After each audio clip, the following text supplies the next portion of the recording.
Hayop ka talaga! May nalalaman ka pa dyan na walang ibang babae at hindi mo yun kayang gawin? Walang hiya ka talaga! Akala ko ba ako lang ang mahal mo? Kaya hindi mo ako mapakasalan dahil hindi ka patapos dyan sa pagiging binata mo! Pasalamat ka, nakaalis agad ang babae mo. Kung hindi, talagang makukulong ako dahil mapapatay ko lang siya. Hayop ka! Hayop ka! Ang baboy mo! Napakababoy mo!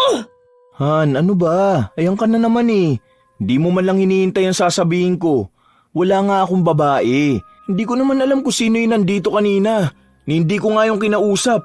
Wala akong iba, okay? Kung alam mo lang mahal na mahal kita.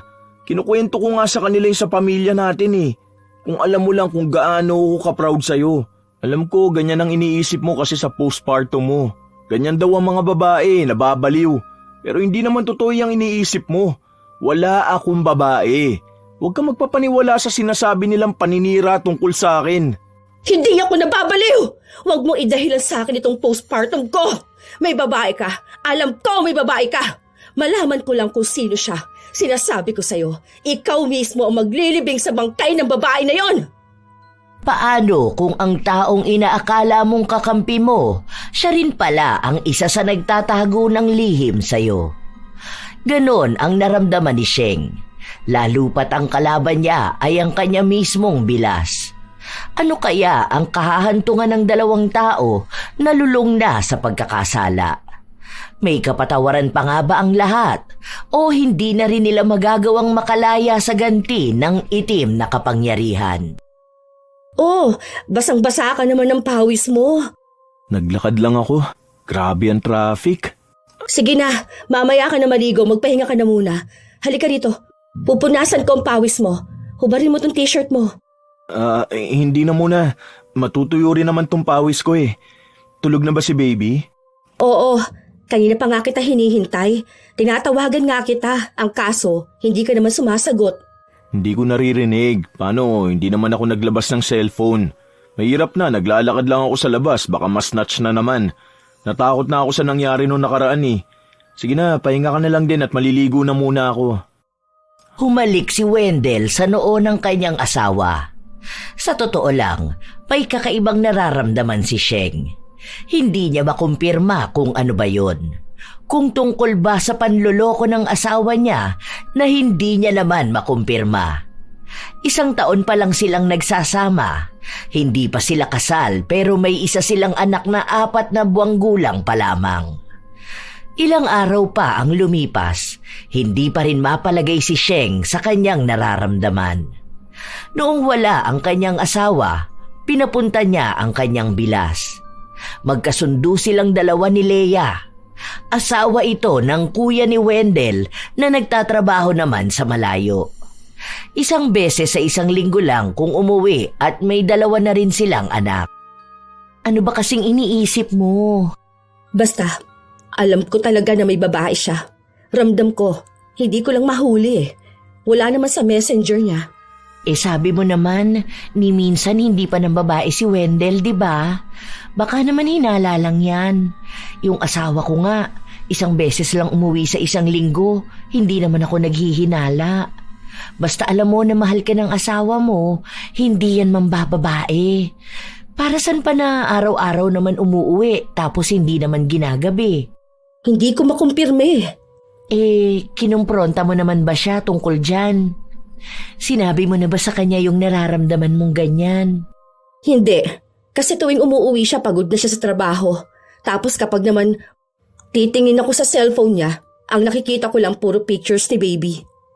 Pero madalas talaga, lalo na kapag gabi umiiyak ako.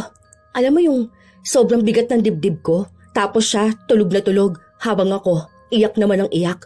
Baka naman sa postpartum mo yan. Ganun ba yun? Kahit na ilang months na si baby? Oo naman. Hanggang 10 years nga raw yun eh.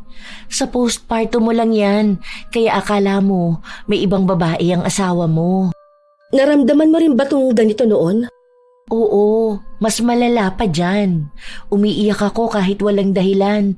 Tapos minsan, nakatulala lang ako. Sa panganay ko talaga, kung alam mo lang, Minsan naaabutan ako ng asawa kong nakatulala sa sala. Akala ko nga noon nababaliw na ako. Parang ang daming tumatakbo sa utak ko. Parang ang nakakarinig din ako ng mga bulong noon. Kaya wala yan. Postpartum lang yung nararamdaman mo. Yung paghihinala mo na yan, gawa lang yan ng utak mo. Kasi ako, alam ko talaga na mahal ka ng asawa mo. Kaya wag mong paghihinalaan. Nadala si Sheng ng mga salita ng kanyang bilas. Bilang mas matanda si Leia, nakikita niya ito bilang kanyang ate. At mas marunong na ito sa buhay at bilang isang ina. Wala kasing kapatid si Sheng, kaya masaya siya na makilala si Leia. Mabait ito sa pamilya nila.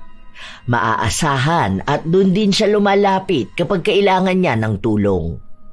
Malapit lang din kasi ang bahay nito, sa kabilang kanto lang. Isang gabi, habang nakahiga ang mag-asawa, sinubukan ni Sheng na lambingin si Wendell. Han, ang gwapo mo sa bago mong buhok. Ang bango mo. Han, matulog na tayo, ha? Aalis pa kayo bukas, di ba? Dadali mo sa center si baby. Ayaw mo ba? Saglit lang tayo.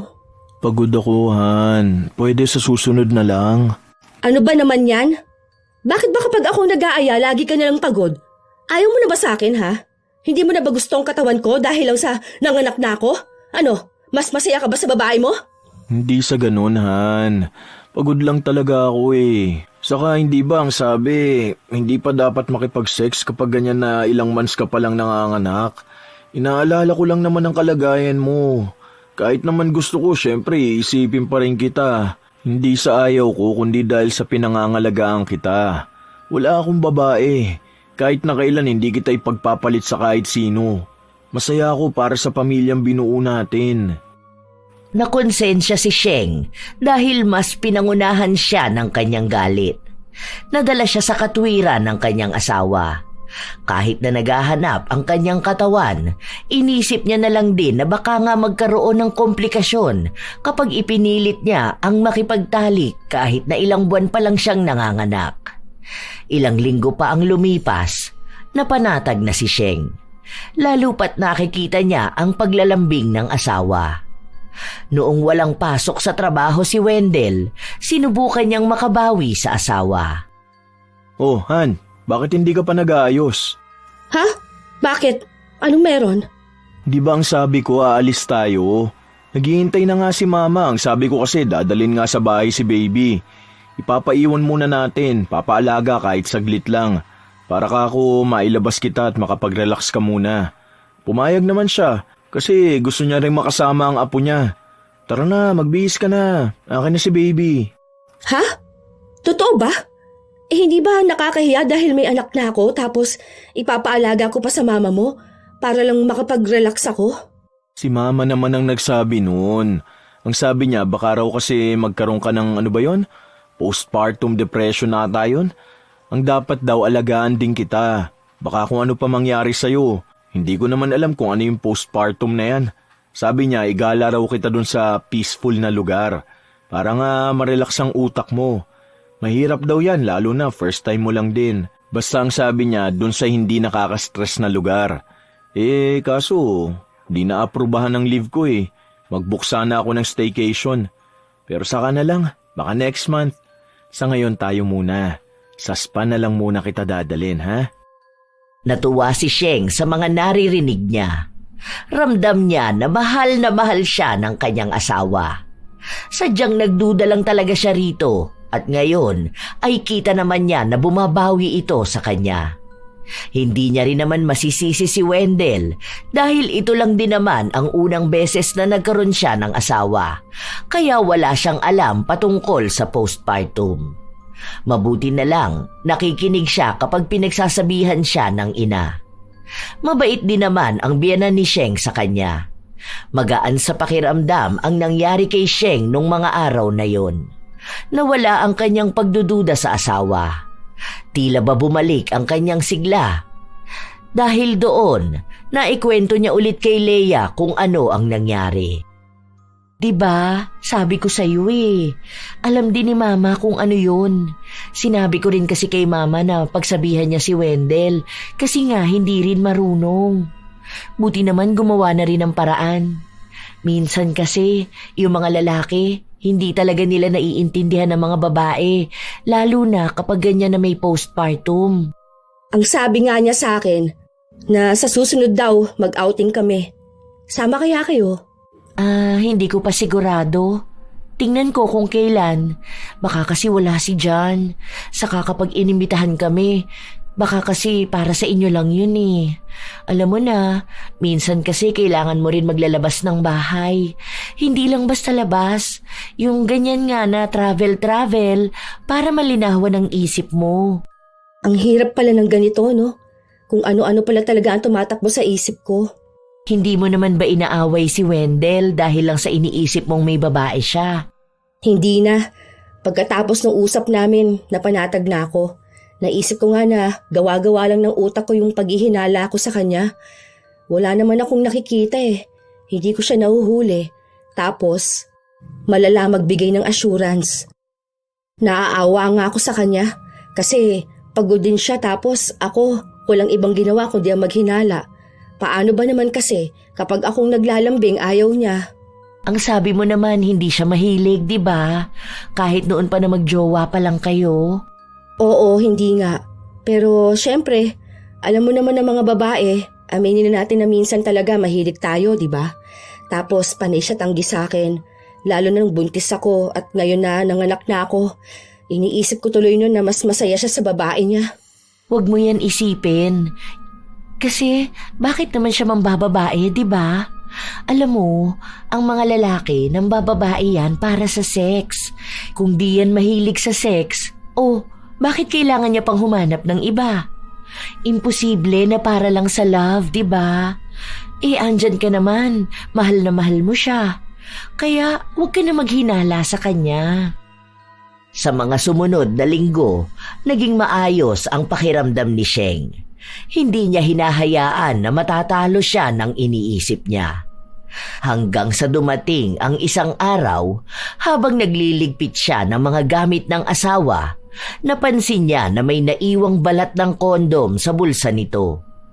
Nanginginig siya sa galit hanggang sa dumating si Wendell. Hindi pa nakakausap ay sinampal na niya agad. Oh, ano nangyari? Ano na namang ginawa ko? Walang hiya ka? Ano to ha? Sinong babae ang pinaggamitan mo nito? Akala ko ba ayaw mo muna makipag-sex ha? Bakit ngayon may ganito ha? Walang hiya ka? Lumayas ka rito! Layas! Hindi ko alam yung sinasabi mo. Anong kondom? Saan mo ba nakita yan? Doon sa pants mo na kulay gray! Pants? Yan yung sinasabi kong hiniram ni Dexter na pants. Di ba may extra ako sa locker? Tapos kakasaoli lang niya sa akin kahapon. Hindi ko naman hinalungkat yan eh. Malay ko ba kung ano palang nailagay niya dyan? Talaga ba? Hindi ko yan alam dahil wala ka namang sinabi na may nanghiram. Gagamit ka pa ngayon ng ibang tao ha? Huwag mong idamay ang ibang tao sa mga kalokohan mo! Lumayas ka na rito! Lumayas ka! Hindi nga sa akin yan, Han. Hindi ko yan ginamit. Sinabi ko yun sa'yo. Pero naging makakalimutin ka, di ba? Dahil sabi ni Mama, madalas daw sa mga may postpartum mabilis makalimot. Parang nung nakaraan lang, nakalimutan mong kunin yung pagkain na pinainit mo. Tapos ang dami mo rin nakakalimutan kahit yung kagagawa mo lang. Kaya hindi yan sa akin.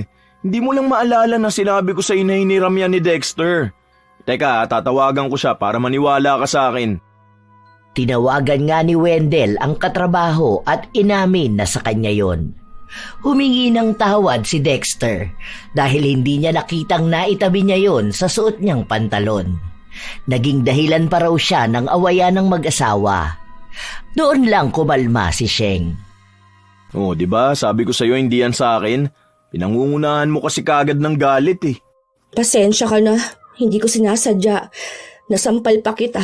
Paano? Nag-overthink ako. Hindi ko na alam kung anong gagawin ko eh. Nakakagalit naman talaga kasi na makakita ng balat ng kondom sa gamit mo. Tapos, hindi naman tayo nagsisex simula nung nabuntis ako. Baka mamaya, naghahanap ka na nun sa ibang babae. Hindi ko yun gagawin, ha? Mahal na mahal kita eh. Ngayon pa ba ako maglolo ko kung kailan may anak na tayong dalawa? Sorry talaga, Han. Oks lang, gets ko naman kung bakit ganyan. Pero huwag kang maghihinala sa akin ha. Kahit na kailan hindi kita lolokohin. Mas lalong nakonsensya si Sheng sa naging asta niya. Paanong hindi niya muna hinayaan ang asawa na magpaliwanag? Nanguna pa siyang manakit dito bago sabihin kung ano ba ang kanyang nakita.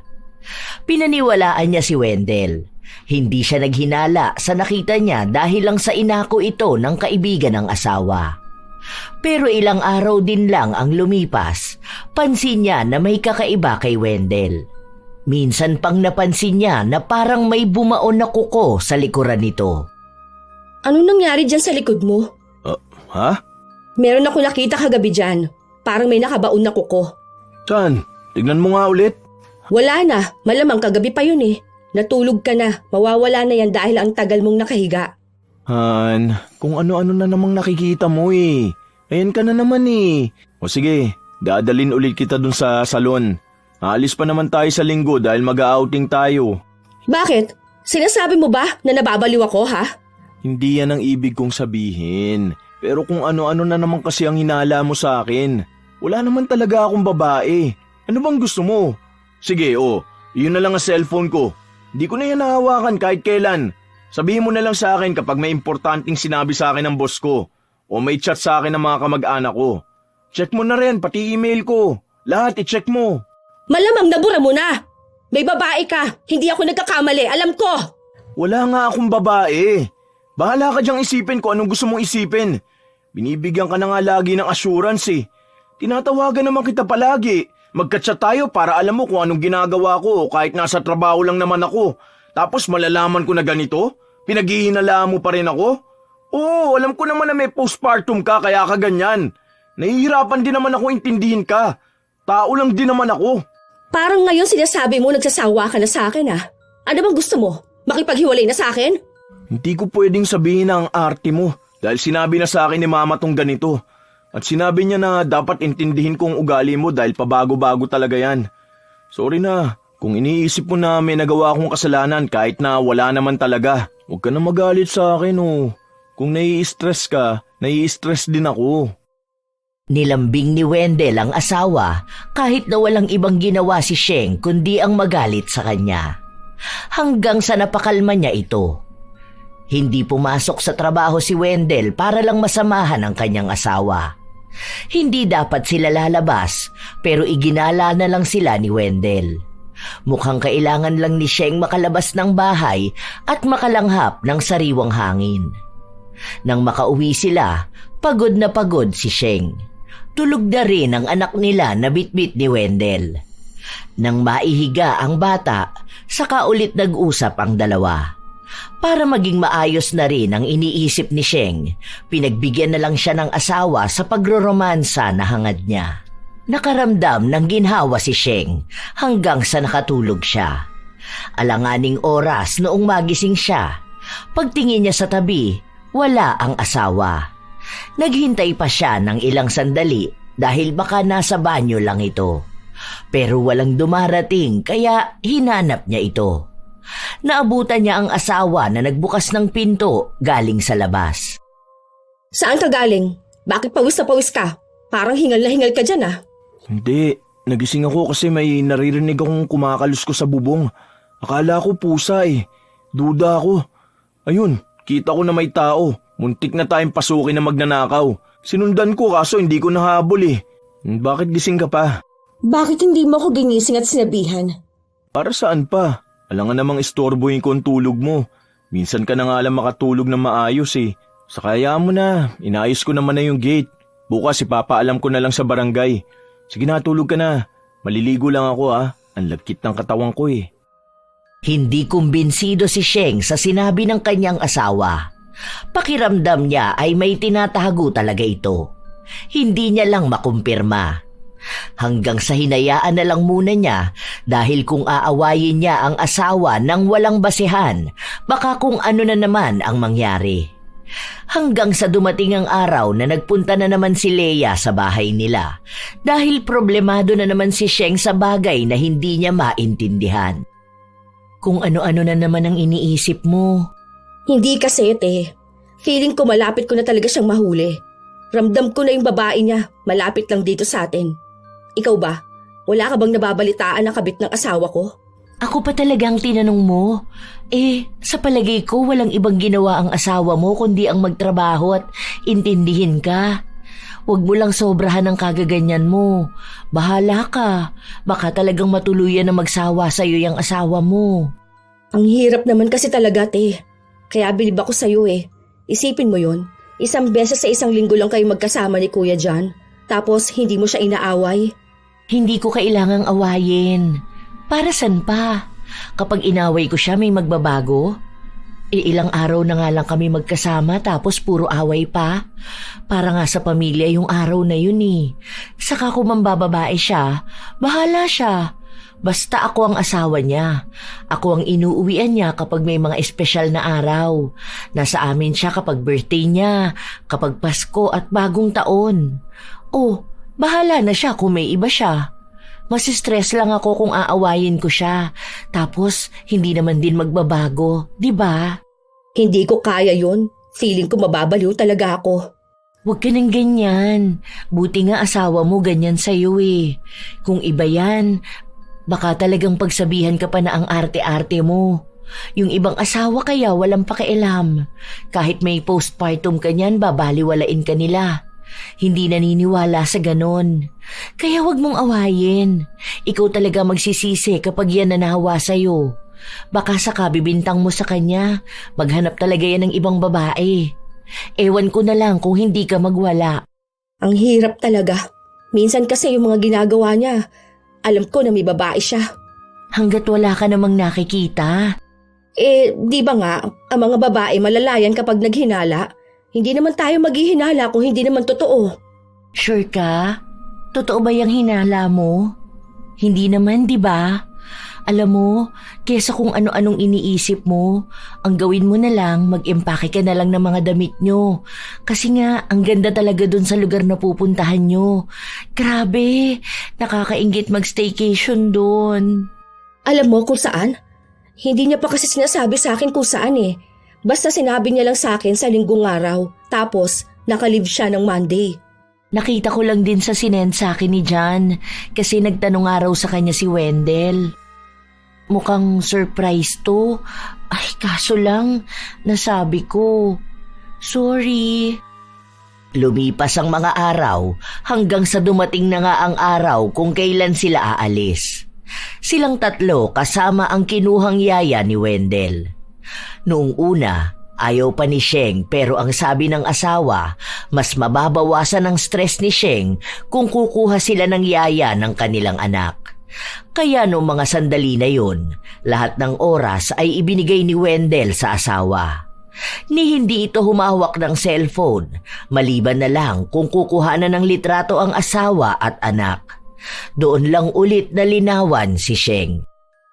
Han, sorry ulit kung laging mainit ang ulo ko ha.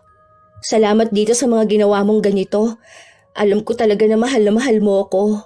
Wala to. Parte to ng pagiging asawa ko. Kung gusto mo nga, pwede na rin tayo magpakasal. Kaso ang sabi mo, kapag 1-year-old na si baby. Oo, saka na lang. Basta alam ko talaga ngayon na mahal mo ako. Sorry kung ang arte ko ha. Ilang beses kitang inaway at pinagdudahan kahit na hindi naman ako nakakakuha ng ebidensya. Okay lang, naiintindihan naman kita eh.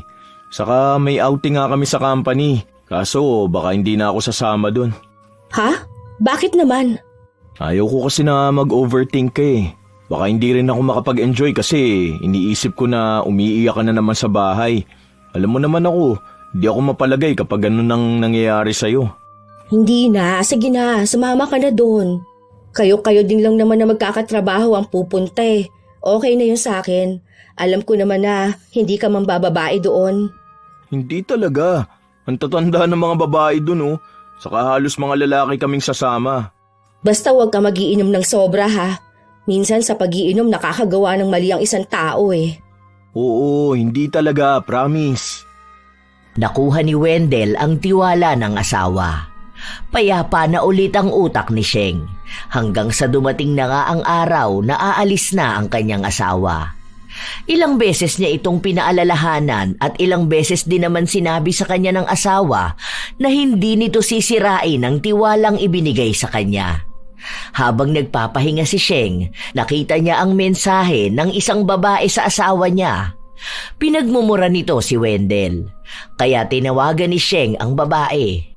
Doon niya nalaman na asawa ito ng katrabaho ni Wendell. Sinabi ng babae na kasabwat si Wendell sa pambababae ng asawa niya. Pinagtatakpan daw at talagang sinama pa nila sa gala nila at ginamit ang kumpanya. Ang ibig sabihin, yung pinuntahan nila, hindi yung company outing? Sinabi ng babae na hindi. Silang mga konsentidor na mga magkakatrabaho lang ang pumunta ron, kasama ang mga kabit nila. Sinabi rin ng babae na kasama ni Wendell ang babae niya. Noong una, hindi pa naniniwala si Sheng dahil nagtitiwala siya sa asawa, pero nagpadala ang babae ng litrato kung saan pinakita na may nakakandong na babae kay Wendell. Nakayakap pa ito kaya hindi kita ang mukha. Galit na galit si Sheng, kaya nung gabi na yon, umalis siya. May yaya naman ang anak niya kaya may mag-aalaga rito. Ilang beses niyang tinawagan ang asawa habang nasa sasakyan siya. Nakuha niya ang eksaktong lugar kung saan namamalagi ang asawa kasama ang mga kaibigan nito. Kasama niyang susugod doon ang babae na nagsumbong sa kanya. Tinawagan niya ulit ang asawa hanggang sa sinagot na ito. Ano? Hayop ka? Manloloko ka, ha? Talagang magkakasama pa kayo ng mga walang yamong mga katrabaho? Akala mo ba, hindi ko malalaman yung pinaggagawa mo dyan? Ha? Ano bang pinagsasasabi mo? Hindi ko lang nasagot ang tawag mo dahil nasa banyo ko, naliligo. Huwag mo akong tinatarantado! May babae ka dyan! Alam ko na may babae ka! Hayop ka! Makarating lang talaga ako dyan. Sinasabi ko sa'yo, kakalbuhin ko yung babae mo! Hayop ka! Tangina niyong lahat dyan! Kasama yung mga konsentidor mong mga kaibigan! Habang nasa biyahe si Sheng, pinagmumura niya ang mga kaibigan ng asawa. Ginamit niya ang account ni Wendell. Noong una, hindi siya pinapansin pero pati mga asawa ng mga lalaki na yon ay kinausap niya para sabihin ang mga kalokohan ng mga asawa nila. Naunang makarating ang isang babae sa lugar kung saan ang sabi niya naroon ang babae ni Wendell. Gigil na gigil noon si Sheng. Ang problema lang, hindi pa nakakarating ang sinasakyan niya. Sinabunutan daw ng babae yung kabit ng asawa niya. Nakalmot niya rin sa muka pero nakaalis. Yun na lang daw kasi ang babaeng naiwan doon. Hindi niya naabutan ng babae ng asawa niya, kaya iginanti na lang niya si Sheng. Nang makarating siya sa lugar, wala na ang ibang katrabaho ni Wendell dahil nagsisugod din ang mga asawa. Sumalubong ang malakas na sampal kay Wendell. Hayop ka talaga! May nalalaman ka pa diyang wala kang ibang babae at hindi mo yun kayang gawin? Walang hiya ka talaga. Akala ko ba ako lang ang mahal mo, ha? Kaya hindi mo ako mapakasalan dahil hindi ka patapos dyan sa pagiging binata mo. Pasalamat ka, nakaalis na agad ang babae mo. Kung hindi, talagang makukulong ako dahil mapapatay ko lang siya. Hayop ka! Hayop ka! Ang baboy mo! Napakababoy mo! Han, ano ba? Ayan ka na naman eh. Hindi mo man lang hinihintay ang sasabihin ko. Wala nga akong babae. Hindi ko naman alam kung sino yung nandito kanina. Hindi ko nga yung kinausap. Wala akong iba, okay? Kung alam mo lang mahal na mahal kita. Kinukwento ko nga sa kanila yung sa pamilya natin eh.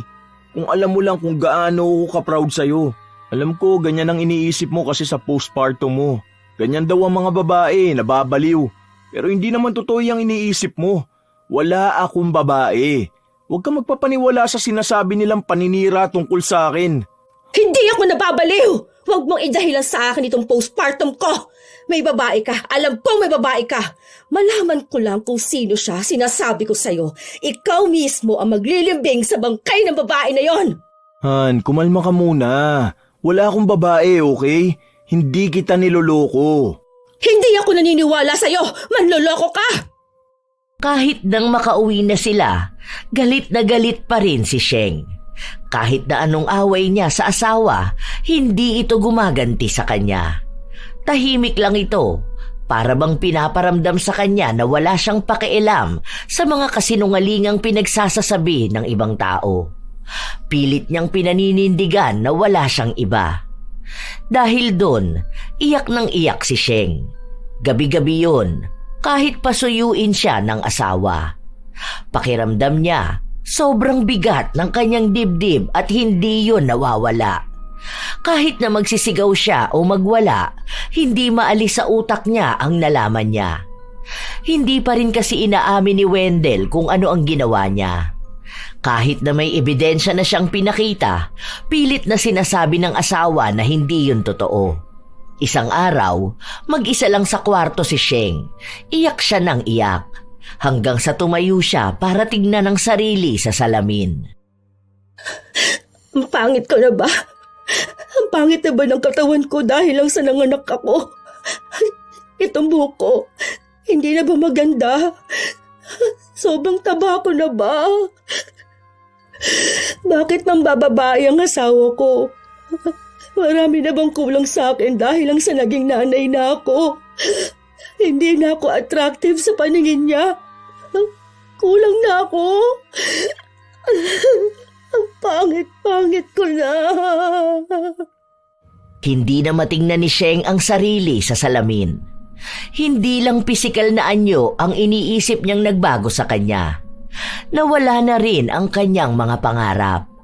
Simula kasi noong nagbuntis siya, tumigil na siyang abutin ang pansarili niyang pangarap. Ang pinagtuunan niya ng pansin ay ang para sa pamilya nila. Hanggang sa hindi na niya kinaya, sinubukan niyang puntahan ang kanyang bilas. Panay kasi ang dahilan nito para hindi magpunta sa bahay nila, kaya siya na lang ang dumayo. Ano yung nangyari sa'yo? Okay ka lang ba? Ano yung sugat sa pisngi mo? Ano kasi to eh. Nagluluto ako nung nakaraan tapos natalsikan ng mantika. Ang sakit nga eh, kaya tinakpan ko muna. Nasaan ang mga bata? Andun kina mama. Sinundo rito kanina. Sensya ka na hindi ako makapunta sa inyo ha. Kasi bahala ko maglinis ng bahay. Ano bang sadya mo? Wala naman. Kwentuhan lang sana pero mukhang may ginagawa ka. Sige, magpagaling ka ha. Hindi na nagtagal si Sheng sa bahay ng bilas. Hindi niya maintindihan kung ano ang hinala na biglang pumasok sa kanyang isip.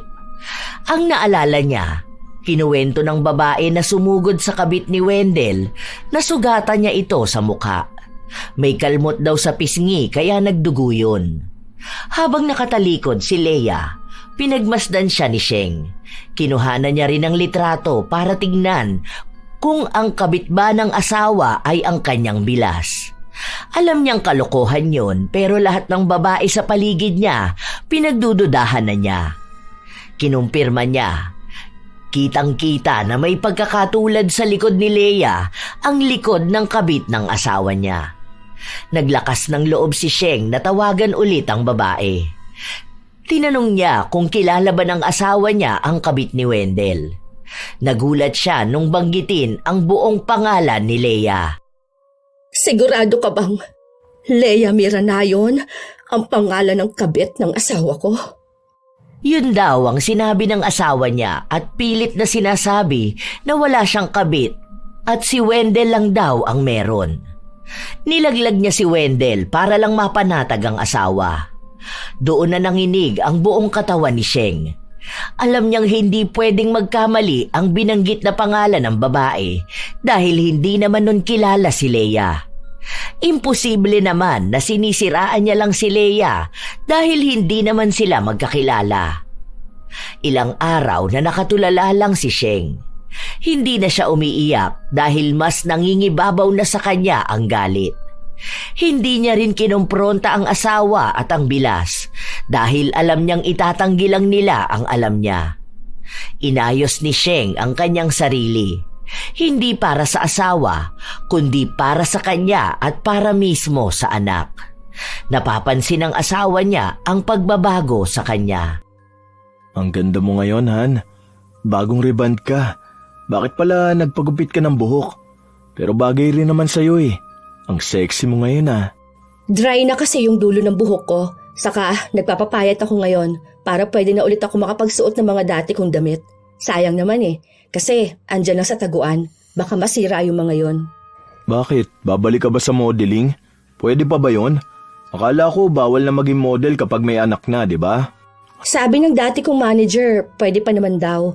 May weight requirements kasi eh. Wala naman yung problema kung may anak na ako. Hindi naman halata.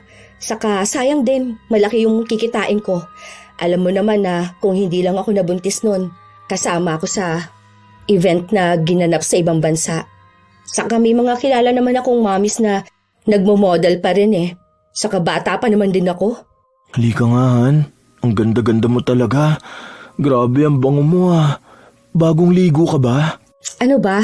Wala ako sa mood. Ayoko. Hindi pwede dahil baka mabuntis na naman ako. Saka ayoko nga. Mamaya mahawaan pa ako ng sakit eh. Baka sa landi ng kabit mo. Kung kani-kanino lang din nagpapakangkang yun. Mga babaeng ganun pa naman, sagad ang kalandian. Kung sino na lang makitang lalaki, bubuka ka na lang. Wala naman talaga akong ibang babae. Huwag kang magpapaniwala sa mga paninira nila. Bakit pa ako hahanap ng iba? Kung ganito naman kaganda ang asawa ko. At sexy pa. Ay, tigilan mo ako. Huwag mo akong daanin sa ganyan mo. Matulog ka na dyan. Hindi hinihiwalayan ni Sheng ang asawa dahil sa ngayon ay kailangan niya pa rin ng suporta nito. Hanggat hindi pa siya nakakakuha ng maayos na trabaho na alam niyang kayang sustentuhan ang kanyang anak kahit na malayo na sila kay Wendell. Hindi niya pinapaalam sa asawa ang mga hakbang na ginagawa niya para makipaghiwalay rito. Ilang araw pa ang lumipas, sumapit ang kaarawan ng ina ni na Wendell, kaya nagpunta sila sa bahay nito. Naabutan nila si Leia na tumutulong sa pagluluto. Napatingin ito kay Wendell at ganun din si Wendell. Sa mga tingin pa lang nila, mahahalata na ang kakaiba nilang relasyon. Pero binaliwala yun ni Sheng, kahit na sa kalooban niya ay galit siya. Wala rin namang ibang tao na nakapansin dahil marahil para sa kanila, ang relasyon ng dalawa ay tungkol lang sa maghipag at magbayaw. Tutulong na lang muna ako sa kusina. Pabigay na lang tong gift natin kay Mama. Sure ka ba? Pwede naman na dito ka na lang muna. Ako na lang ang tutulong sa kusina. Hindi na, ako na. Nakakahiya naman eh kung ikaw pa ang tutulong. Tsaka, si Ate Leia lang naman ang nasa kusina ngayon. Pwede naman niya akong turuan kung ano yung kailangang ayusin. Sabi naman nila, luto na rin yung mga pagkain. Kaya dito ka na lang. Hindi napigilan ni Wendell ang asawa, kaya nagpunta sa kusina si Sheng. Kung saan magpapanggap siyang walang alam na para bang hindi siya galit sa kanyang bilas. Ngayon na may alam na siya sa mga nangyari, iba na ang nararamdaman niya. Hindi na niya kaya pang galangin na tingnan katulad noon si Leia. Dahil kapag nakikita niya ito, naaalala niya lang kung paano nagloko ang kanyang asawa. Ate Leia, okay na ata tong sa inihaw na isda. Gagawa na lang ako ng sausawan. Isahan na lang muna rito tapos saka ko hahatiin sa ibang lagayan. Paabot na lang ako ng 4 na platito. Ha? Huwag mo na hatiin. Okay na yan. Tayo-tayo lang din naman ang kakain eh. Yung iba naman di na magsasawsawan. Hindi naman pwede yung sausawan ng lahat. Dapat iba-iba, di ba? Para hindi naman maging ugali na sumausaw kapag nasausawan na ng iba. Nakakadiri kasi yung ganun. Dapat kung ano yung iyo, yun lang ang iyo. Hindi na para makisawsaw pa sa iba. Hindi ba? Grabe, ang lalim naman ng hugot mo sa sausawan. Oo nga te, ang lalim talaga. Kahit na nanginginig ang laman ni Sheng habang nakakasalamuha ang kabit ng asawa, pinilit niya pa rin maging kalmado. Hindi siya gagawa ng bagay na makakasira sa mga plano niya, kahit na gustong-gusto na niyang saktan ang bilas. Naroon din kasi ang asawa ni Leia na mukhang wala ring alam sa kalandian ng asawa. Mabait naman si Jan, sadyang napunta lang sa babaeng mahilig mang-agaw ng iba. Matagal na rin namang naririnig ni Sheng na may gusto si Leia kay Wendell. Hindi pa nagiging sila noon, narinig niya sa pinsan ni na Wendell, pero hindi niya pinakinggan dahil maayos naman na nanliligaw sa kanya noon ang asawa. At nung mga panahon na yon, may anak naman na sina Leia at Jan. Maayos din ang samahan nilang dalawa. Hindi niya lang akalain na ang taong tinuturing niyang kapatid at kakampi, siya palang tunay na umaahas sa asawa. Habang kumakain silang pamilya, may tawanan at kaunting usapan. Oh, Sheng, bakit hindi ka kumain? Ang sasarap ng pagkain, oh. Parang bilang na bilang naman yung butil ng kanin na kinakain mo. Oo nga Han, kumain ka na dyan. Ito, dagdag mo dyan. Huwag ka na muna mag-diet. Ang sexy mo na kaya. Kumain ka pa dyan. Ito, dagdag mo dyan. Huwag ka na muna mag-diet. Ang sexy mo na kaya. Kumain ka pa dyan ha. Baka mamaya maubusan ka ng pagkain. O ito, di ba paborito mo to? O, sa'yo na lang din tun sa akin. Naaalala ko tuloy ng birthday ni Junior. Tawang-tawa naman ako nung hindi ko alam na iyo pala yung pagkain na yon tapos nakain ko. Hindi pa kayo mag-asawa nun eh. Bago pa lang ata kayo. Tapos nagtalo kayong dalawa kasi yun na lang pala yung last na ulam. Tapos sakto na paborito mo pa yun. Buti na lang hindi ako ang inaway mo nun. Oo, hanggang ngayon naman eh. Galit pa rin ako sa mga taong mga agaw ng ulam. Hayaan mo, marami naman dito eh. Oo nga pala, ang lapit na mag-1 taon ng anak nyo ah. Ano bang plano? May party ba? Ganon? Ganito lang din, yung tayo-tayo lang. Magpapareserve lang kami para sa family and friends. Hindi rin naman kasi sanay si Sheng na maghanda tapos ang daming bisita na hindi namin kilala. Ayoko rin kasi yung nagpupunta kahit hindi invited. Lalo na ngayon, uso mga makakapal ang muka. Parang kanina ka pa wala sa mood. Ano, may pinag-awayan na naman ba kayo ng asawa mo? Nagkakaganyan ka lang naman kapag iniinis ka nitong si Wendell. Ikaw ano na naman ba yung kalokohan na ginawa mo? Ha? Uy, wala ah. Alam niyo namang lahat na good boy ako, di ba? Hindi kaya ako gumagawa na ikagagalit ng asawa ko. Naku, matagal na kaming hindi nag-aaway. Wala naman na dapat pag-awayan. Buti naman. Okay yan para hindi ka na-stressed. Ang ganda mo na nga ulit ngayon eh. Parang dalaga ka na. Parang walang lumabas na bata dyan sa'yo. Kung hindi mo sasabihin, hindi pa malalaman na may anak ka na. Yun na nga ang sinasabi ko sa kanya. Pasexy ng pasexy. Mas lalo lang siyang naging maganda ngayon. Baka naman masundan agad ha. Ayoko na muna magkaroon ng kasunod si baby. Gusto ko na isa lang ang anak. Depende na lang kung magkaroon ng anak sa iba si Wendell. Ano kaya mangyayari kapag ganun ano? Oh, bakit naman kayo tumahimik? Nagbibiruan lang naman tayo rito ah. Walang kumibo sa kanila. Kaya iniba na lang ng ina ni Wendell ang usapan. Naging malamig ang sandali, lalo pat sa tuwing may sinasabi si Sheng na tatamaan ang dalawang manloloko. Hindi niya direktang tinutukoy pero mukhang ramdam ng dalawa na para yon sa kanila. Kaya nang makakuha ng pagkakataon si Leia, kinausap niya si Sheng. Inabangan niya talaga na silang dalawa lang ang nasa kusina dahil hindi rin mapapalagay ang kanyang utak kung hindi niya kukumpirmahin ang naging pag-uugali ng bilas. May problema ka ba? Ako? Bakit naman ako magkakaroon ng problema?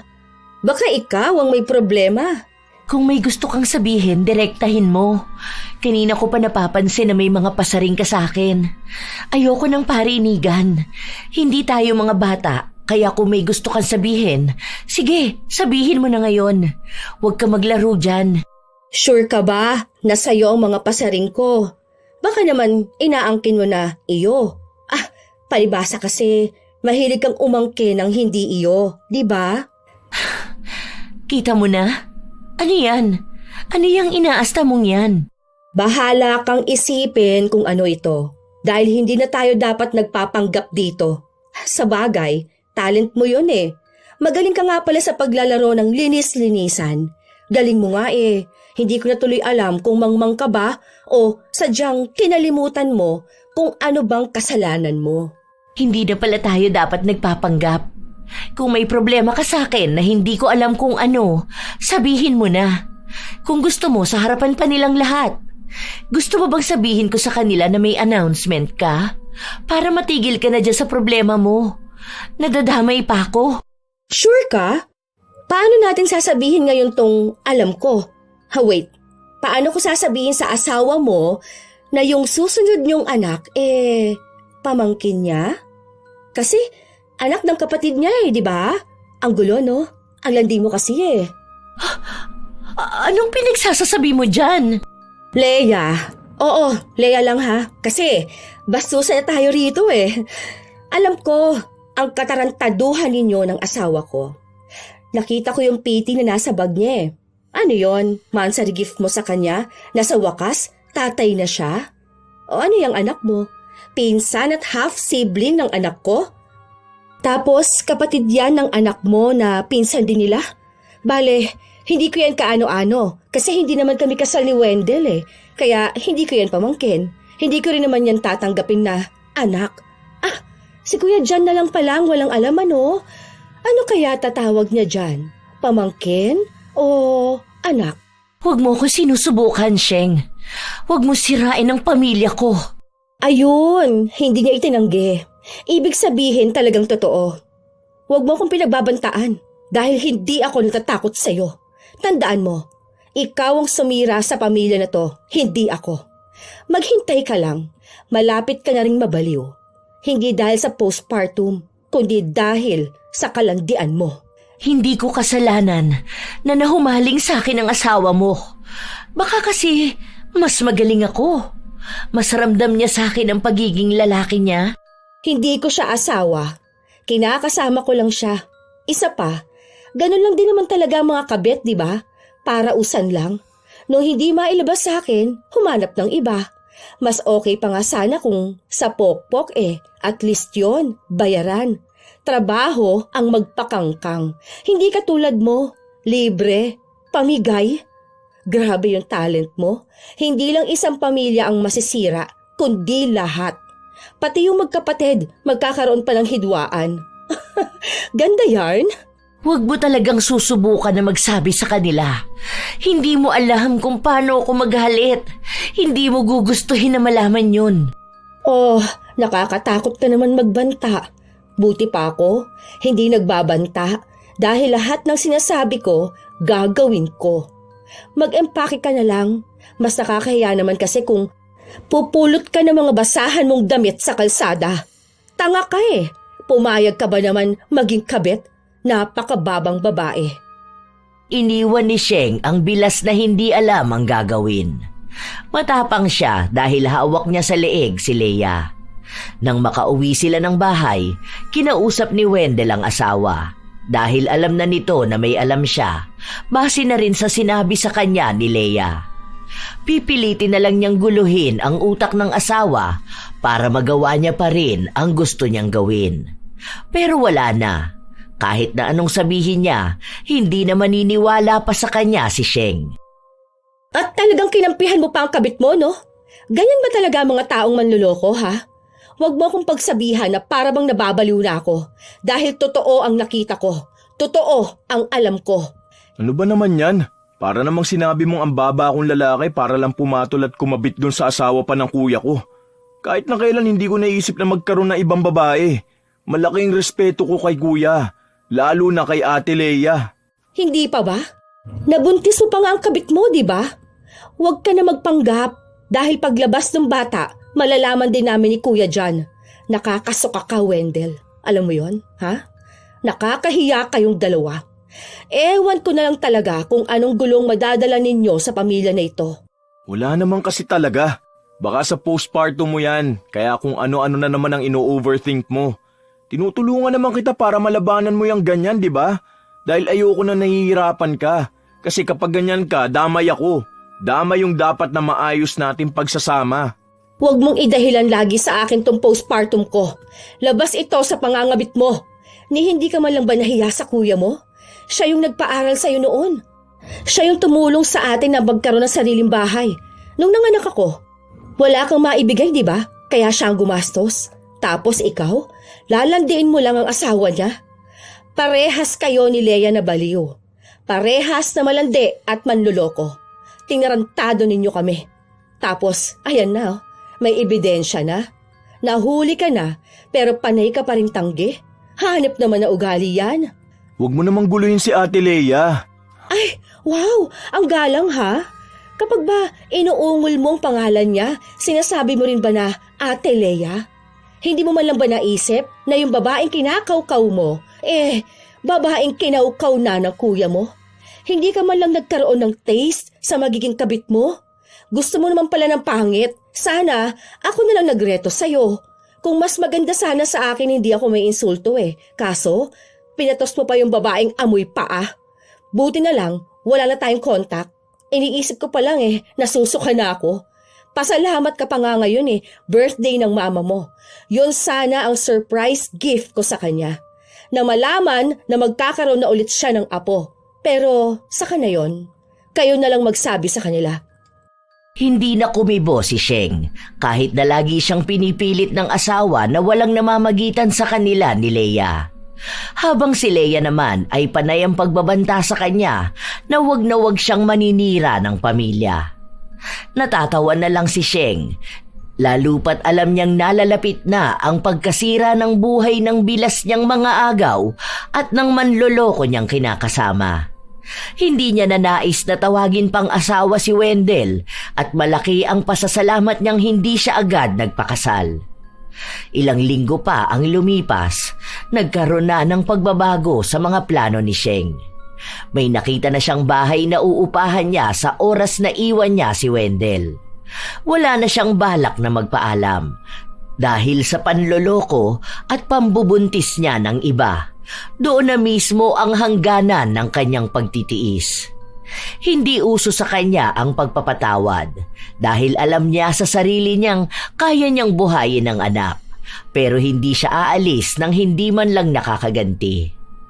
Isang araw, nakatanggap siya ng mensahe mula sa babaeng pinanggalingan ng impormasyon niya sa kabit ng asawa. Nakipaghiwalay na raw ito sa asawa niya at ang ginawa niya, pinakulam niya ang kabit ng asawa at idinamay na rin niya si Leia. Naalala niya kasi na itinabi niya ang buhok ni Leia nung sinabunutan niya ito. Hindi man sinabi ni Sheng, ang babae na lang na yon ang gumanti para sa kanya. Lalo pat galit na galit siya sa mga kabit, kaya nararapat lang sa kanila na parusahan. Hindi sang-ayon si Sheng sa pangungulam pero wala na siyang magagawa dahil nakapag-ritual na para doon. Isang gabi, nililikom ni Sheng ang mga gamit nila. Han, tara. Huwag mo na lang munang gawin yan. Pahinga ka na lang muna. Gusto mo ba i-massage kita? Ano ba? Huwag mo nga akong hawakan. Kung saan-saan humawak yung kamay mo. Huwag ka magdididikit sa akin. Nandidiri ako sa'yo. Oh, bakit ganyan ka na naman sa akin? Alam ko na, kulang ka lang sa lambing Ang asawa ko naman, ang init na naman ng ulo. Hindi mo ako asawa dahil hindi tayo kasal. Di ba ayaw mo na sa akin? Bakit hindi ka nalang pumunta doon sa kabit mo? Ayan may pahintulot ka na mula sa akin. Doon ka na sa kanya. Kayong dalawang maglambingan, mga nakakadiri. Saan ka pupunta? Sa kabilang kwarto. Doon kami matutulog ni baby. Ayokong tumabi sa lalaking marumi ang pagkatao. Nakakatakot baka mahawa pa ako ng sakit. Wala naman akong sakit. Aba, malay ko ba kung nahawaan ka nung malandi mong hipag? Basta ako, ayoko nang tumabi sa'yo. Iniisip ko pa lang kung paano nyo ginagawa yon. Naaawa na ako sa sarili ko dahil pinatulan pa kita. Isipin mo yon, ikaw ang una ko, ikaw lang sa lahat. Tapos, malalaman kong gusto mo pala yung matanda na may dalawa ng anak na tuwing linggo, tinitira ng kapatid mo. Leche, bahala ka dyan. Hindi nagpadala sa panlalambing ng asawa si Sheng. Wala na siyang ibang nararamdaman dito. Kahit pasabihin niyang ito ang unang lalaking minahal niya, hindi sapat yun para magpatawad ng ganun lang kabilis. Kinabukasan, pinuntahan ng kanyang biyenan si Sheng dahil nagpatulong ito sa kanya.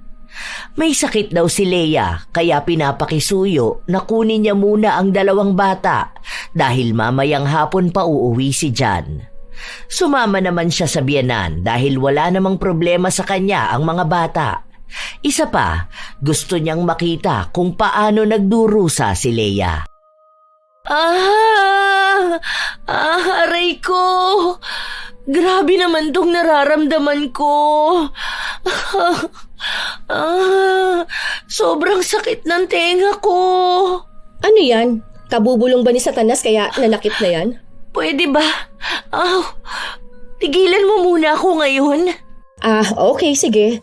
Mamaya na ako aalis. Panonoorin muna kitang sakit na sakit dyan. Ayoko na. Sobrang sakit na talaga ng tenga ko.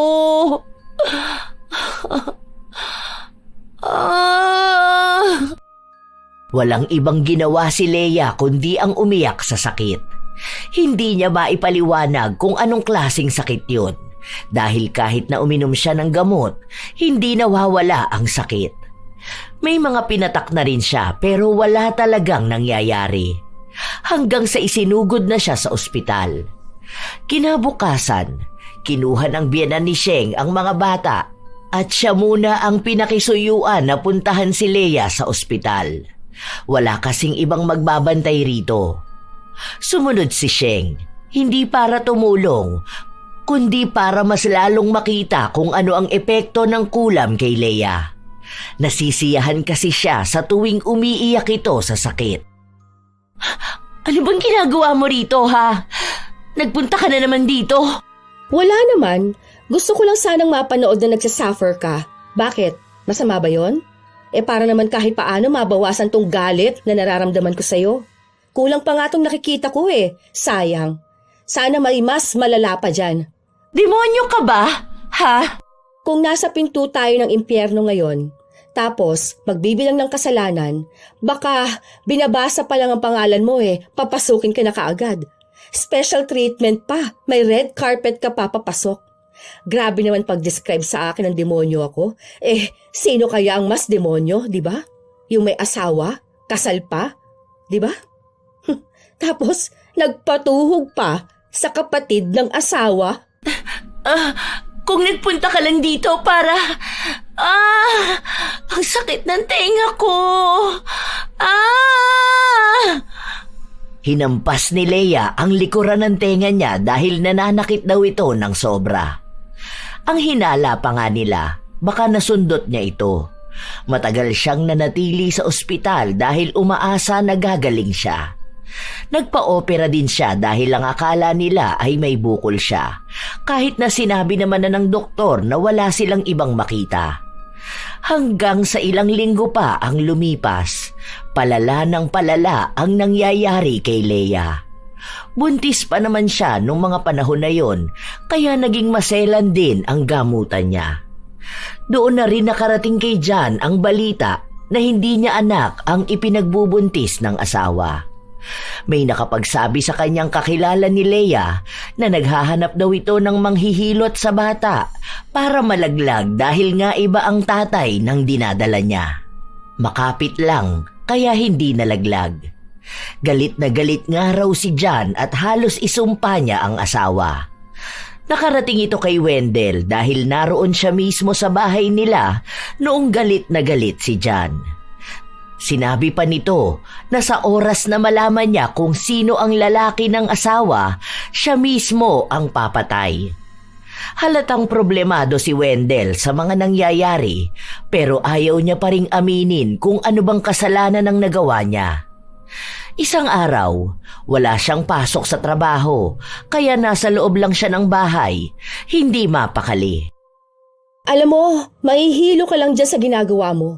Itigil mo yan. Lumipat na lang kaya tayo ng bahay. Yung malayo rito. May alam ako kung saan tayo pwedeng lumipat. Doon na lang tayo titira. Ni wala kang ang pera, lilipat ka ng bahay? Bakit pa? Takot na takot ka dyan. Akala ko ba wala kang kasalanan? Hirap ba kapag nagkakahulihan na? Hindi ito yung plot twist ng buhay mo na hindi mo inaakala, no? Maging matapang ka dapat, ha? Hindi yung takot na takot ka Kapag nagkakahulihan na, ginawa niyo yan, di ba? Panindigan niyo dapat. Ano bang sinasabi mo? Gusto ko lang na malayo. Tsaka mas masaya ata kapag ganun eh. Parang sa probinsya tayo titira tapos magtatanim tayo dun. Simpleng pamumuhay lang na magkakasama tayong pamilya. Doon titira at lalaki ang mga anak natin para maging simple lang din sila. Kontento sa buhay. Bakit? Gusto mo bang malayo sa anak niyo ng kabit mo? Huwag ka na umalis dito. Kasi kahit saan ka naman magtago, makakarating pa rin kay Kuya John kung nasaan ka. Ituturo talaga kita para mapanood kitang bugbugin ng kapatid mo. Yun pa naman ang gusto kong makita. Siguro, kapag malaman niya ang totoo, nako, sobrang galit na galit siguro yun, no? Hindi ko alam yung sinasabi mo. Gusto ko lang naman talaga ng simpleng buhay. Pwes ako ayokong tumira sa probinsya. Gusto ko rito. Dahil dito, mas maraming oportunidad na nakaabang sa akin. Kung gusto mo magtago ka na lang, ikaw lang naman ang may kasalanan, di ba? Bakit pati kami damay sa'yo? Dahil alam kong wala akong nagawang kasalanan. Wala akong ibang iniisip kundi para sa pamilya natin. Wala nang iba. Ay, bahala ka dyan sa buhay mo.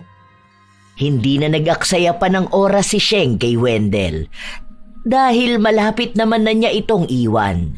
Natutuwa pa siya sa mga nangyayari dahil bukod sa napaparusahan na si Leia, hindi na rin nila alam kung ano ang gagawin. Galit na rin si John at kilala nila ito kapag nagalit. Hindi siya titigil hanggat hindi niya nalalaman kung sino ang gagantihan. Isang araw, sinadya na naman ni Sheng na dalawin ang bilas. Hoy, ayos ang sexy mo. Sobrang payat mo naman. Ano bang diet mo? Stress ba? Ano? Masaya ba yung ganyan, te? Yung hindi ka makatulog sa dami mong problema? Ay, naririnig mo ba ako, ha? Baka naman bingi ka na niyan. Pwede bang tigilan mo na muna ako? Hindi ka ba naaawa sa akin? Ha? Hirap na nga ako sa buhay ko. Kung alam mo lang kung paano ako umiyak gabi-gabi dahil sa sakit na nararamdaman ko. Mabuti naman, gano'n na nangyayari sa'yo. Masaya akong malaman yon. Para naman danas mo rin kung gaano kasakit sa ulo umiyak gabi-gabi. Grabe ka. Hindi ka nga talaga naaawa sa akin. Malamang hindi. Bakit naman ako maawa sa'yo? Sino ka ba? Na hindi nga kita kamag-anak, no? Siguro, ikaw ang may kagagawa nito sa akin. Sa sobrang kademonyohan mo, gusto mong makitang nahihirapan ako. Ako na naman? Ikaw na nga tong malaki ang kasalanan na gawa, isisisi mo na naman sa ibang tao. Wala akong ibang ginawa sa'yo. Kung ano man yung pinagdaraanan mo, paniningil na yan ang kasalanan mo. Maging mga agaw ka ba naman? Wala akong inaagaw sa'yo. Di hamak naman na mas nauna kong nakilala si Wendell kesa sa'yo.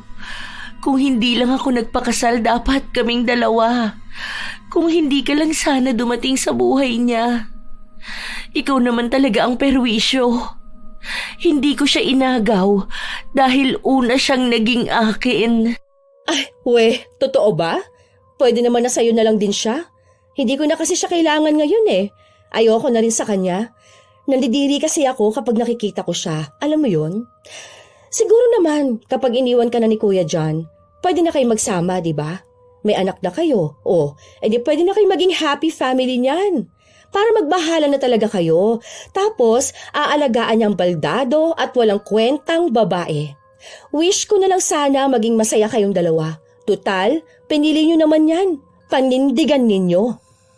Habang nag-uusap ang dalawa, hindi nila alam na naririnig pala ni John ang lahat. Kaya doon na niya nalaman ang buong katotohanan.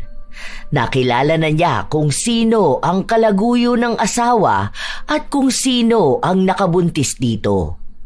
Galit na galit si John.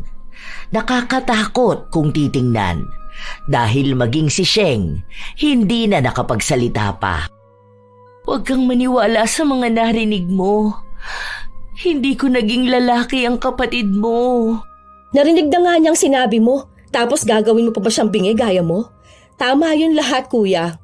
Kailan ko lang din yun nalaman eh. Sinugod ko yan sila, pero hindi ko na siya naabutan. Pero alam ko na siya ang kabit ng asawa ko. Sinungaling yung asawa mo. Huwag ka dyan magpapaniwala. Bahala na kayo sa gulo ng pamilya ninyo. Basta ako, aalis na ako. Mas kakayanin ko pang buhay mag-isang anak ko kaysa masangkot sa kahihiyan na to. Hindi na nagbigay ng kahit na anong simpatsya si Sheng. Umalis siya roon habang dinig niya ang pagwawala ni Jan.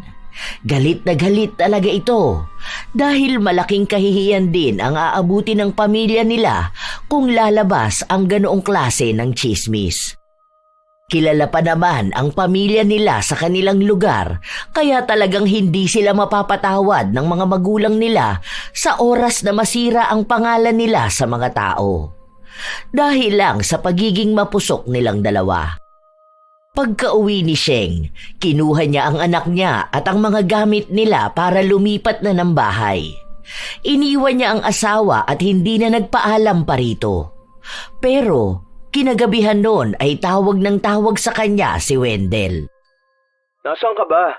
Bakit wala na ang mga gamit niyo ni baby? Ano ba sa tingin mo? Ngayon lalayasan mo ko? Matapos mo kaming isumbong kay kuya? Nakiusap naman ako sa'yo na baka pwede nating ayusin tong problema natin nang walang ibang nakakaalam, di ba? Gumaganti ka ba talaga? Hindi ako gumaganti. Wala na akong pakialam sa'yo. Yun lang yun. Wala na akong pakialam sa inyong dalawa ni Leia. Hindi ako ang nagsumbong sa kuya mo, kundi ang kuya mo mismo ang nakarinig sa pag-amin niyang kabit mo. Wala na akong oras para sa'yo. Ayaw mo yun? Pinaubaya na kita sa kabit mo? Hindi mo na kailangan magtago at magsinungaling sa akin. Pwede na kayong magsamang dalawa, lalo na kung palalayasin ni Kuya Jan yung malandi niyang asawa. Parang awa mo na. Ayusin natin tong pamilya natin. Huwag natin hayaan na masira ng ganito lang. Magpakasal na tayo. Para naman sa anak natin to eh. Minsan lang naman ako nagkamali. Walang minsan. Hindi yan pagkakamali. Dahil ginusto mo yan. Kung pagkakamali yan, una pa lang tinigil mo na. Pero naging choice mo na yan eh. Napiliin siya, pagtakpan siya, at lalong ipagtanggol siya. Hindi kita kailangan. At mas lalong hindi ka kailangan ng anak ko. Kaya ko siyang buhayin. Pero hindi ko na kayang manatili sa iisang bahay kasama ang lalaking manloloko. Ito na rin ang huling beses na makakausap mo ko. Ayoko na. Kahit na anong pagmamakaawa ni Wendell, hindi pa rin siya pinakinggan ng asawa. Masakit para kay Sheng ang desisyon niya, lalo na't una pa lang naiisip na niya ang magkaroon ng maganda at masayang pamilya kasama si Wendell. Pero alam niya sa sarili na sirang-sira na ang tiwala niya. Sa oras na patawarin niya si Wendell, babalik at babalik lang ito sa dati niyang gawain, habang siya mauulit at mauulit lang din ang sakit at gabi-gabi niyang pag-iyak. Hindi na niya nakikita pa ang sarili na magtitiis ng matagal dahil lang sa anak nila. Alam niyang maraming tao ang magsasabi sa kanyang makasarili siya, na mas pinili niya ang sarili niya kaysa dapat sa pagkakaroon ng buong pamilya ng anak. Pero para sa kanya, mas lalo lang ding mahihirapan ang anak niya kung lalaki ito sa pamilya na walang tiwala at pagmamahal. Hindi naman niya ipagkakaila ang anak nila kay Wendell, pero kailangan muna niya ng panahon para sa paghilom. Lumipas ang ilan pang mga buwan hanggang sa nanganak na si Leia. Ibinalita lang kay Sheng ang nangyari. May mga nakakausap pa naman siyang kamag-anak ng dating kinakasama. Ibinigay raw ang bata kay Wendell pero hindi ito kinuha. Hindi nila sigurado kung pinaampun ba ang bata pero wala rin kasi kay Leia. Tuluyan na rin daw naghiwalay sina Leia at Jan. Habang ang mga bata kasama ni Jan at dinala sa ibang bansa. Isang araw, nakatanggap ng tawag si Sheng mula kay Wendell. Kumusta ka na? Kumusta na kayo ni baby? Wala ako nung nag-birthday siya. Ang dami ring lumipas na araw na wala ako sa tabi niyo. Maayos naman kami. Pwede ba tayo magkita? Ipakikisuyo ko na lang si baby kina mama. Doon mo na lang dalawin ng bata. Gusto sana kita makausap eh. Pagbigyan mo naman ako kahit minsan lang. Maawa ka na sa akin. Para saan pa? Wala naman tayong dapat ng pag-usapan. Maayos na ang buhay ko. Sana ikaw rin. Maayos naman din kami ni baby dahil kaya ko siyang sustentuhan kahit na wala kang naibibigay. Bigyan mo pa ako ng pagkakataon. Kahit na araw-araw ako magmakaawa sa'yo. Pangako hindi na ako magloloko. Pangako hindi na ito masusundan. Parang awa mo na. Tinakwil na ako ng pamilya ko eh. Wala na. Kahit yung mga magulang ko ayaw na akong kausapin. Parang awa mo na oh. Kayo na lang ni baby ang pamilya ko eh. Hindi mo na kami pamilya. May anak ka pero wala kang pamilya. Sana una pa lang no, alam mo na kung anong mangyayari sa'yo oras na mahuli ang kalokohan ninyo ng kabit mo. Pasensya ka na pero hindi na kita mahal. Tapos na ako. Kung mapapatawad man kita, para na lang yon sa ugnayan natin sa anak natin. Pero hindi na para bumuo pa ng pamilya. Hindi na para ayusin pang sa atin. Hiwalay naman na kayo sa mga asawa ninyo. Bakit hindi na lang ninyo ituloy kung anong meron kayo? Ha? Nung tayo pa, gusto mong makasama ang kabit mo. Ngayon na parehas na kayo malaya, hindi nyo na sulitin. Total may anak naman kayo. Pwede na kayong bumuo ng sarili ninyong pamilya. Katulad ng pangarap nyo. Kasi ako, ayoko na. Kung ano man ang mamamagitan sa ating dalawa, tungkol na lang yon sa anak natin. Wala nang hihigit pa dun. Kahit na anong pagmamakaawa ni Wendell, hindi na nakipagbalikan pa si Sheng sa kanya. Ang balita na lang niya, nagkaroon ng problema sa pag-iisip si Leia. Matapos kasing manganak nito, kung ano-anong problema ang dumating sa kanya at mukhang hindi niya kinaya. May sakit pa rin siya. Ang sabi nga ay nabingi na siya ng tuluyan. Yun na marahil ang kabayaran sa pagkakamaling nagawa niya. Sa paglipas ng panahon, nanatili ang komunikasyon ni na Wendell at Sheng pero hindi na para sa pagbabalik ng kanilang relasyon, kundi para na lang sa bata. Naging maayos ang trabaho ni Sheng at natuunan niya ng pansin ang sarili at ang anak. Nakalaya na siya sa gabi-gabing pag-iisip kung niloloko ba siya o hindi. Dahil nalaman niyang ang pagmamahal niya sa dating kinakasama, maliit na parte lang ng kanyang buhay. Dahil ang sarili niya at ang anak ang magiging malaking parte ng pagmamahal na walang pagdududa. Si Wendell naman, nawala na rin ng pamilya. Dahil kahit na anong paghingi niya ng tawad sa kanyang pamilya, kinahihiya na siya ng tuluyan. Wala naman na ring naging balita si Sheng sa naging anak ni na Leia at Wendell. Pero naaawa siya sa bata na nabuhay sa mundo galing sa kasalanan ng mga magulang nila at itinakwil kahit na walang kamalay-malay. Hindi niya rin alam kung anong kahahantungang buhay ng batang yon dahil lang sa bunga siya ng kataksilan. Sadya talagang may mga taong mabilis madala ng tukso. Hindi makaiwas kapag nasa harapan na nila at pilit na gumagawa ng paraan para pagtakpan ito. Pero sa dulo, ang totoo, hindi kailanman nagiging mas matamis ang buhay kapag nakatayo sa kasinungalingan at pag-agaw. Kung sino ang marunong manakit, sila rin ang unang mawawalan. Tunay na wala silang kapayapaan. Hindi kayang ayusin ng isang tao kung sila mismo ang hindi kayang umayos ng kanilang sarili. Katulad ng naging desisyon ni Sheng, hindi na kailangang manatili sa isang relasyon na unti-unting kumikitil sa tiwala, dignidad at katahimikan. May mga pagkakataong ang pinakamagandang gawin ay tumalikod, hindi dahil mahina, kundi dahil may lakas para piliing alagaan ang sarili. Ang pagpapatawad ay hindi laging nangangahulugang kailangan silang isama muli sa iyong buhay.